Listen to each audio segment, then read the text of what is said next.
The Grow My Cleaning Company podcast helps owners of cleaning companies just like you to grow your company and yourself so you can make more money and finally get the time and money freedom that probably got you into this business. Discover how to automate and create systems that allow you to grow like crazy without losing control. If you dig the show and want to show some love, subscribe, rate, and review on iTunes. It really helps. Enjoy the show. Hey, Cleaning Nation, this is Jered Robinson. So I am the internal marketer for Mike. I've been on a billion podcasts. So if you are a fan of the podcast, then you've heard me before. If this is your first one that you just saw the title and said, you know what, this is my first time here and I want to listen to this, then great. I'm Jered. I'm Mike's internal marketer. So today, Mike has asked me to jump on here and talk just briefly about kind of the follow-up sequence that we do with our potential clients. So this is a great subject because there's the norm, or what we all think should take place, which is like, hey, thanks for filling out the form, we'll get back to you shortly. Or hey, thanks for filling up this this calendar to book a call, we'll be in contact shortly. That's what everyone's doing, and the reason that they're doing that is that they're seeing it as efficient. And so from their standpoint, they're like, this is a very efficient way to communicate. And that's what customers want. They want efficiency. They want a smooth process. And so by me just telling them exactly what is going to happen next is being efficient. Now, this is a good mindset. Efficiency, I'm a sucker for it. It's one of my internal core values is conquering efficiency is how the wording of my core value. Conquer efficiency. So every part of my job, everything I'm trying to do is be efficient as I can. And if I was dealing with a cleaning company, I would appreciate efficiency. However, this is where we need to swing our mind this direction.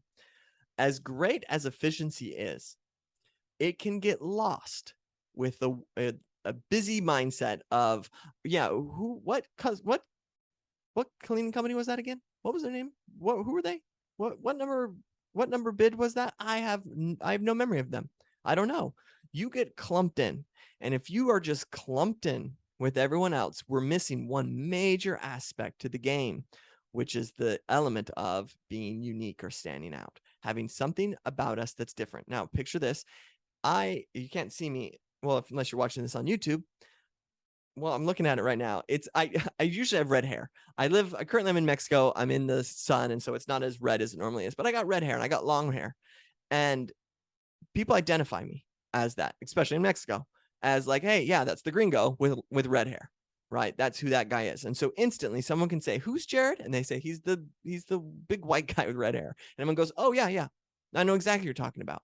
And that is a benefit to me. If my whole purpose was I want to be remembered in Mexico, is being a red-haired, tall white guy. That helps me. If I looked just like every other tourist or just like every other local, they would have to say, well, he's the guy that was here last Tuesday. He ordered this, or he got this, or do you remember he was wearing like brown flip-flops? And it's like, no, I don't remember him.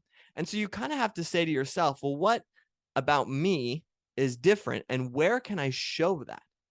Now you can see where we're going with this. In your communication style is one of the best ways to do it. And the reason for it is that can be an automated. So you create it essentially one time, and it's an automated process that is the introductory to when they first connect with you. So they're going to go through ads or landing pages or schedule stuff or whatever, get on the phone with you. But then there's these sequences that come. And while you're laying in bed, eating bonbons and watching Felix the cat, they're receiving these, where I got that from. Every once in a while I pull out a weird analogy. That was probably the weirdest one I've ever pulled out. But while you're doing that, they are, they're getting these sequences, and you're building a relationship with someone without having to think and be involved and live at your computer or live at your phone or whatever. It's taking place as it's happening. So I want you to take a second and take a step back and look at your business and say, at what part from when they book an appointment with me do they receive these emails or receive a text or receive something from me? At what point? And what is that message? Because this is what we do. We say, if in a perfect world, this is what I would want from my customers. I would want them to call me, schedule a walkthrough, or say I'm going to hire you on the spot. And then what else do I want from them? Well, it would be great if they left me a Google review, and it'd be awesome if they told their friends about me. And it would be great if they kept me forever and just paid me bi-weekly if I'm residential, or if I'm a contractor or a commercial, that I'm just with them for the rest of their lives, as long as they're in business. That would be my ideal. So what we do a lot is we cross our fingers and we just hope, well, I hope they leave me reviews. I hope that they tell their friends about me. I hope that they do this. Or we sometimes just say, well, I'm really good at my job, therefore it'll naturally happen. Because I'm really good, they're going to do those things for me. And we've had this conversation before of kind of what the psychology is of a consumer. So a consumer is giving you money. And so for them, they do feel like they're paying the debt that you are doing a good job. No one hires a cleaner and says, I hope they do a bad job. Everyone who hires a cleaner says, I hope they do a great job. And I expect them to do a great job. I expect this. So, for example, I would never hand someone money to clean my house if I knew they were going to do a bad job. The only way I'm handing someone money to clean my house is if I expect them to do a good job. And so the expectation that you're going to do a good job is already there. So yes, there are ways you can go the extra mile. And we have podcast episodes all about that during the cleaning process, that you can go that extra mile. That can be like, wow, this is what I was expecting. This is what I received. It's bigger than what I expected. And that tends to lead more into this natural of I'm in debt to these people because they've gone over and beyond for me. Now, we're not going to go down that avenue. What we're going to talk about is the fact that because people have that expectation already, because they're already saying, well, I'm expecting you to do a good job, we can't rely solely on that. So what are other techniques or other ways that we can get people to want to hire us long-term, or want to leave reviews for us, or want to tell their friends about us? And the answer to that is we need to bring that relationship, or develop a relationship, or that red-haired, tall, white kid thing in their mind, that they can say, yes, I like this company. There's aspects of this company that I really like.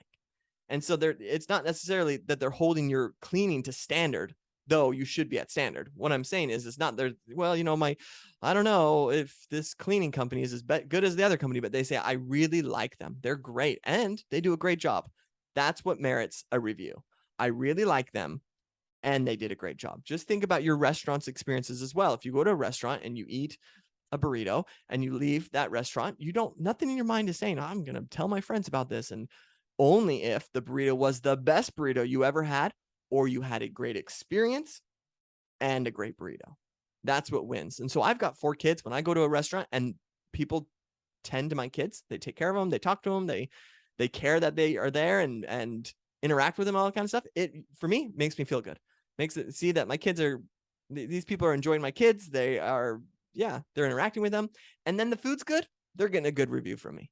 And you can have that same mentality with your follow-up sequences. So let's talk about this. Let's say that now within our program, we have people go through something called a sales funnel. Anytime that they're getting leads, these people are coming through sales funnels, and we have them book the call that they're going to have. So we pre-frame them all within the ad and the funnel, so that by the time they're ready, they book a call. And that's essentially what gets notified to the business owner. It's like, hey, someone has been pre-doctrinated, knows what they've signed up for, is excited about what they signed up for, and they've booked a call for you to kind of close the deal, more or less. And so if it's even residential or commercial, have that phone call, talk about those things, and help move the sales process forward. When someone books that call, they are saying, hey, I'll call you tomorrow, or essentially call me tomorrow is what they're saying. Call me tomorrow at 3. So there is going to be somewhere between a 24 to 48 hour period that is radio silence, unless you have some sort of sequences that are involved in that. And those sequences shouldn't be, hey, thanks for your call, or thanks for booking your call, and we'll see you on Tuesday at 3 or whatever. What it should be is a part of your core values So part of what represents your brand and who you are and your personality and something that makes you a bit different. And so taking that time to be a little bit more chatty and fun and core value-y as opposed to efficient. Now, you still are being efficient. You're still going to tell them, remind them of the times, but we can take that and offer value during this. So for example, if someone books, let's just say somebody books a call, residential, we'll say in this scenario, somebody books a call or let's just say wants a bid. So they fill out their thing and say, this is my home. I know some of you guys have websites that like, hey, this is my home. This is my square footage of my bathrooms. Or they hit you up on Facebook. They, oh yeah, you wrote in a Facebook group. They respond and say, hey, how much are you? What's this kind of thing? You can set up an automation in email and Facebook Messenger that pops up that says, hey, their name, Sally. This is so-and-so's cleaning.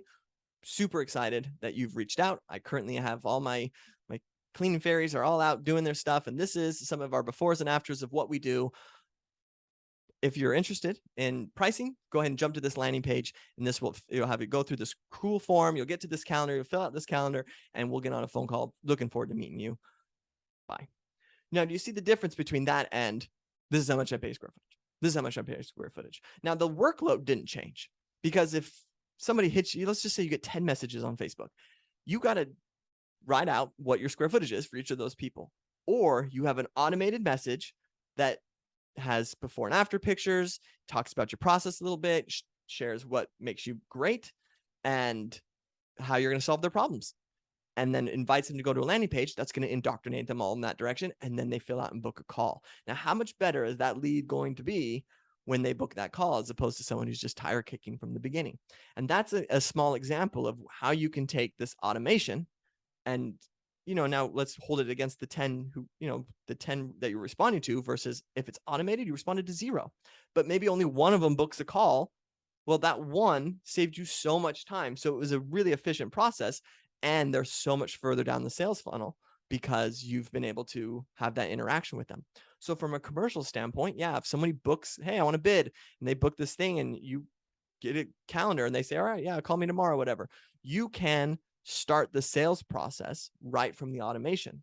So you can get in there and say, hey, because if you just email them out of the blue, and they're like, hey, let me tell you all about me, like that's not going to work. But if it's like, hey, you booked a time, this is a reminder email that you booked this time here. Now, let me tell you what you can expect on this call, what's going to take place or what we're going to talk about or what this is about. And you're just getting them more involved in your process of what it is. And so you're kind of taking that lead role, which is really helpful and great. But you're also kind of moving that towards being involved in creating this relationship with them. And so these automations can take place anywhere. We're just talking top of funnel at this scenario, but like you can have something that goes out after a month of an anniversary email that just says, hey, we've been together, this is great for house cleaning. And then for commercial, you can have your 6-month anniversary or whatever it may be, and keep them in the loop of what you're doing and just make those emails light and fun. So just keep in mind, and this is where I think people get confused, is they're like, well, I don't want to receive a bunch of emails from my cleaning company. And so I don't want to be the person that's emailing everybody. And I agree with that. You don't want to be the person who's just constantly sending out emails. It's just like, hey, what's up? Let me talk to you. But if they have meaning to them, and so there's always meaning, like, hey, you booked a call with us, for example, here's reminders of these call times. You can add your personality into those reminders and kind of make them fun and different so that you become the redhead, right? That they notice and remember. And if they go through this, let's just say that one of the text messages that reminds them an hour before your call goes out, makes them laugh a little bit. They look at that and go, oh, that's funny. And hang up and, close their phone. What am I, 1999? And close their flip phone, or turn off their phone and move on with their life. How much more powerful is the fact that they saw something that you sent them and it made them laugh. And then an hour, you're going to call them and they need to answer the phone. Do you think you've increased the chance of them answering that phone? Oh yeah, totally. Because you've A, reminded them, but B, created that relationship that's there. So this is what I want you to do, is I want you to, and I always believe in realistic homework assignments. And so sure, we can look at our entire sales process from clients have been with us a year to first time we got done cleaning someone's house, or when we just made a bid and they didn't accept, like all those can receive communications and can be part of relationship building. So yeah, keep in mind, if you get a bid and you don't win, that doesn't mean you're gone forever. So you can still have and tailor that relationship, or, send an email that kind of is lighthearted and fun, and let them know, hey, bummer, we were excited, but we're still around, we're still here, blah, blah, blah. So I want you to take one part. I recommend where you start is as close to the sales funnel as possible. So if your website or whatever has a spot where they fill out a form, and then it goes to a thank you page, and that thank you page says, thanks for contacting us, we'll get back to you shortly. Start there and say to yourself, what can I do on this page that can make them build a relationship, start the relationship going, tell them what to actually expect, because thanks will reach out to you shortly doesn't tell them what they actually expect. When? Now? Should I sit by my phone? What do you mean? So we teach internally. We have a video at that stage, because we believe that a lot of that, they haven't seen who the person they're going to be talking to, and how powerful it is when they fill out the form and hit it, when a video shows up and it's you, and you say, hey, thanks for filling out this form. Looking forward to a call. Here's what you can expect on this call. This is what we're going to be going over. This is this kind of stuff. I'm going to be calling you. I'll send you out a few text messages. Look out for those for reminders, and really look forward to seeing you. Bye. That right there is a very basic, generic template, right? There was nothing special about it, but there is something special about it because no one else is doing it. And so the fact that they get to see your face and learn more about what to expect on that call is going to make a world of difference. And so your homework assignment is that look at what is closest to the funnel and what automation you have there, and make it core value-y. And I hope you know what I mean when I say that, but make it so that it's part of who you are in that follow-up sequence, so that you can really be attractive and win over those clients and stand out. So hopefully you've enjoyed this episode, and you've got work to do. So go do that work. If by you're listening to this and think, I like what I'm hearing, we always say it, we got coaches that are great, that if you want to jump on a call and get that free service, I think it's awesome. Get that free service, go for it. There's always links in these podcast episodes or wherever the heck you're listening to it that you can do that. So jump on that. If not, then go do your homework assignment, because today we're going to make your cleaning company better. That's our goal. All right. We'll see ya. Well, here we are, the end of the podcast, and you made it. Great job. I've got a little bonus for you for sticking through with me, but like I mentioned before, if you got value out of this podcast and you want to show a little love, subscribe, rate, and review on iTunes, Spotify, wherever the heck you're listening to this thing. Share with a friend, share the love. And as a special thank you for those of you that stuck with me to the end, how about I give you my personal phone number so we can text? It's a great way for me to get to know you, your business, your goals personally. So shoot me a text now, 602-932-6431. 602-932-6431. I am the only one who responds to these texts, and I will personally respond to everyone I possibly can, as long as this number is manned. Don't know how long we're going to keep this at the end of the podcast, so grab it now. 602-932-6431. Give me a text, say hey, can't wait to meet you.